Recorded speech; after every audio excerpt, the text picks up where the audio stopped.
ফের সরকারি হাসপাতালের বিরুদ্ধে চিকিৎসায় গাফিলতির অভিযোগ। চিকিৎসায় গাফিলতির কারণে রোগী মৃত্যুর ঘটনা, এই অভিযোগ করা হচ্ছে পরিবারের তরফে। সিউড়ি সুপার স্পেশালিটি হাসপাতালে সেখানেই রাতভর উত্তেজনা।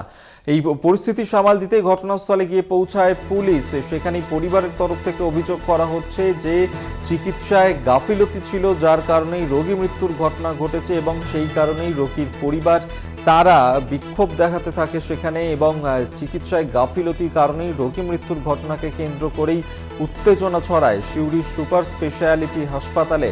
সেখানেই রাতভর উত্তেজনা এবং ঘটনাস্থলের পরিস্থিতি নিয়ন্ত্রণে আনতে গিয়ে পৌঁছায় পুলিশ।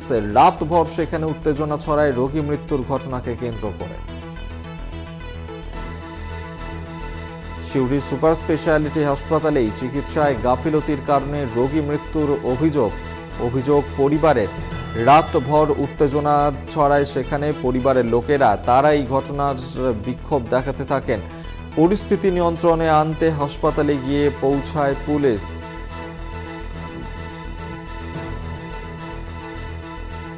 মনা বীরবংশী এই মুহূর্তে আমাদের সঙ্গে টেলিফোনে রয়েছেন, প্রতিনিধি বিস্তারিত জানবো। মনা, ঠিক কি ঘটনা ঘটেছে? চিকিৎসায় গাফিলতির অভিযোগ উঠে আসছে। অভিক একেবারেই তাই। নিঃসন্দেহে চাঞ্চল্যকর তথ্য, এই মুহূর্তে নিঃসন্দেহে গুরুত্বপূর্ণ খবর, সেটাও কিন্তু বলা যেতে পারে। তার কারণ হচ্ছে, তুমি বুঝতেই পারছো যে বীরভূম জেলার সদর শহর হচ্ছে সিউড়ি। সেই সিউড়ি সুপার স্পেশালিটি যে হাসপাতাল, সেই হাসপাতালে আবারও নতুন করে বলা যেতে পারে যে চিকিৎসার গাফিলতির অভিযোগ কিন্তু সামনে এলো, এবং সেই অভিযোগে একজনের মৃত্যু হলো, এমনটাই কিন্তু জানা যাচ্ছে। দেখো, যেটা জানা যাচ্ছে যে গতকালকে সকাল দিকে কীটনাশক খেয়ে সিউড়ির বাঁশজোড় এলাকার বাসিন্দা লালু শেখ তিনি কিন্তু ভর্তি হন।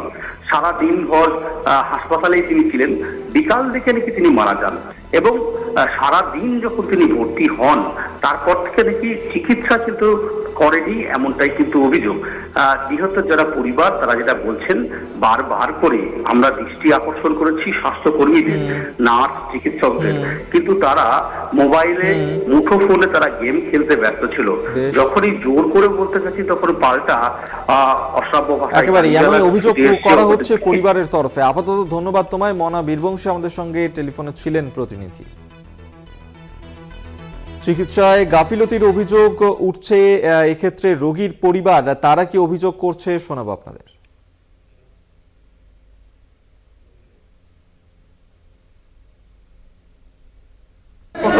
সকাল 11টার সময় ভর্তি হয়েছে। হ্যাঁ, সকাল 11:20 খেয়েছিল, আমরা এখানে রেখেছিলাম। এসে এখানে আনছিলাম, আসাম আত্মর দিকে ডেকে আলাম। আমরা ধরো এরা তো ম্যাডামরা সব ফোন চালাইছে, কেউ লুডো খেলছে, কেউ বয়ফ্রেন্ড গার্লফ্রেন্ডের সাথে কথা গাইছে, এমনি গলা ধরাধরি করছে, এখানে বসে বসে সবাই। আর যেখানে ডাকছে, বারে ডাকছি, তখন 2টো বেজে গেল। তল পায়ে জায়গা বেঁধে রেখেছে গামছে, তো 6টা গামছা এনেছে ঘর থেকে। হ্যাঁ, 6টা গামছা এনে জায়গা বেঁধে রেখেছি, সামালা যায় না। 10-12 জন আমি সামালতে পারছি না। অথচ ডেকে আনছি তো এখানে হাত দেয় না, লাস্টকে এখন হাত দেয় না, বেঁচে ছিল তখন হাত দেয় না। কি বলছে? কিছুই বলে না, কোনো শুধু তো ডাকছে। কি বলছে? আছেই না, আবার ওকে ডাকলাম, ওখানে গেলাম, বারে পিটিন গেলাম। আমি ওকে ঝেড়ে বললাম, গো চলো এদিকে আসো, ওখানে দেখো ওকে কি হয়েছে না হয়েছে। তুমি কি বলছো না, বুঝে হেড বানা যা তুই এখান থেকে, এরকম ভাবে বলছে, হেড বানা যা তুই। হ্যাঁ, এরকম বলছে ও, বুঝে হেড বানা তুই যা এখান থেকে। ওই ছেলেটা ওখানে আছে, দেখো বুঝে যা বানা, বুঝে যা বানা এখান থেকে। চিকিৎসার গাফিলতি কি মারা গেছে? হ্যাঁ, ওদের চিকিৎসার গাফিলতিতেই মারা গেল। ভালো 38 বছরের মানুষ মরে যাবে। হ্যাঁ, ঠিকঠাক চিকিৎসা করলে বেঁচে এই তো। কি হয়েছিল? কিছু অনেক খানিক পারা, শুধু ঘাস মারা বৃষ্টি খেয়েছিল, খানিক পারা শুধু মুখে। এবার ঘরে কিছু ধরো, এমনি বাইরে কিছু হয়েছে ধরো। হ্যাঁ, খানিক মদ পড়তে খেতো লুকিন চুরেন।